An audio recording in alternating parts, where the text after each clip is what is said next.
जय जगन्नाथ सांग माने नमस्कार मु सुचित्रा आपण मानक स्वागत करुछि मोर आउ एक नुआ वीडियो को सांग माने भगवान शिव शंकर तांको शरीर रे भस्म बोली होई थांदी सीए तो ए सृष्टि रो कर्ता धर्ता भाग्य विधाता चाहिले से निज देह रे चंदन बोली पार थांते ता न करी पाउंस काहे के बोली होई थांती आज आमे से कथार कारण और रहस्य जानिबा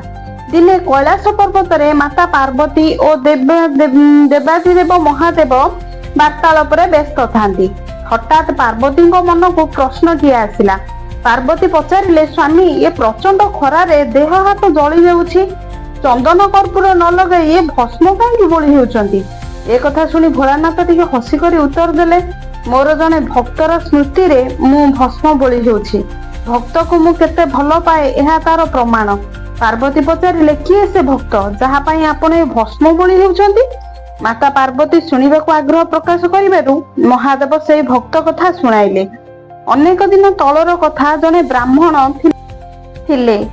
से भृगु परिवार दायद थिले से मते प्रसन्न करिबा पाई घोर तपस्या कले पार्वती कहिले आपण तो भोलानाथ संगे संगे संतुष्ट होई वरदान दे देथिबे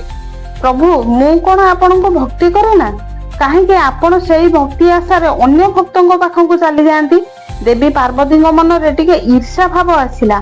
शिव शंकर एक कथा सुनी पार्वती को कहले तुम भक्तिर तुलना नहीं किंतु मो भक्तंकर भक्ति रे भोल हो जाए सेथिपाई तो मते भोलानाथ कहती भोलानाथ कहले से भक्त जनक थिले संपूर्ण संसार विमुख से केवल तृण आहार करी जीवन बचाउथिले दिने आहार पाई तृण काटू काटू तांको आंगुठी कटिगला झरझर होई रक्त झरिला हेले से रक्तर रंग लाल नथिला घासर रंग परी सबुज थिला एहा देखि से आनंदित होई गले खुशी रे भाबिले तपस्यार शीर्ष देश रे मो पहुंची जाईछि आउ मोर किछि करिवार नाही तापर से पागलंग परी नाचिबाकू लागिले तांकर से अवस्था देखि मु तांको आगरे उभा हेली से मते चिन्हि पारिले नाही शिव देखिले से खुशी रे तांको नाचिबा बंद ही हेउ नाही शिव तांको हाथ धरी अटकाइले एवं कहिले तुमे निज मन को शांत न रखी अशांत करूछ कहीं एमिति हेले तुमे तुमर तपस्यार फल पाइब नाही मनुष्य शरीर नाना द्रव्य रे गढ़ा होईछि जहा हेले काहा तांको देह रे रक्त धला कला नील और सबुज रंगर भी होई पारे भक्त सबुज रक्तटा सबुज होई गला बोली मन रे गर्व कर नाही तापरे शिव शंकर गोटे तीर रे निज गोटे आंगुठी को काटिदेले झरझर होई भस्म झरी पड़िला ए कथा देखी से भक्त जनक आश्चर्य होई गले कहले ए कौन संभव आपण को शरीर रक्त बदल रे कौन भस्म झरुची तापरे तांकर सब गर्व भांगी चुना होई गला से हाथ जोड़ी पचारिले किए आपणकर परिचय कौन आपण मानव ना कौनसी दैवी शक्ति ब्राह्मण रूप त्याग करी हठात उभा हेले महादेव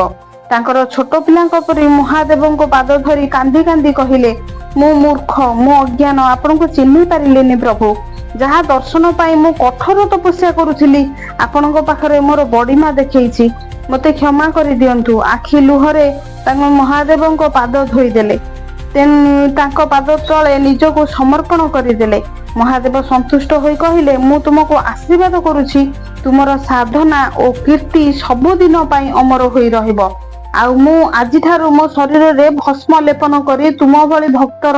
मान रक्षा करिबी भक्तर मान रखिबा पाई सेही दिन थारु महादेव चंदन कर्पूर त्याग करी देह रे भस्म लेपन करुछंती महादेवंकर कथा सुनी पार्वती कहिले प्रभु आपण मोर ज्ञान चक्षु खोली देले आपणक पाखरे मोर मथा आपे आपे नई जाउछि खाली पत्नी बोली नुहे जने भक्त भाव रे आपणकर चरण तले मते स्थान दियंतु सतरे प्रभु आशुतोष बड़ दयालु महादेव होउछंती मंगलमय देवादिदेव भोलानाथ समस्तंकर मंगल करंतु सांग माने महादेव कपेवर नहले तपेवर अंतरर सहित महादेव को भक्तिर सहित पूजा करंतु देखिबे आपणकर सब मनस्कामना पूर्ण करिवे आज भिडियोटी केमिति लागिला निश्चय कमेंट रे कहिबे छोट लाइक टे कर देबे अधिक रु अधिक शेयर कर देबे मो चैनल रे जदि नुआ थिबे निश्चित सब्सक्राइब करबा को भूलिबेनी एमती नुआ नुआ वीडियो रो नोटिफिकेशन आपण मानक पाखकू चली जिवो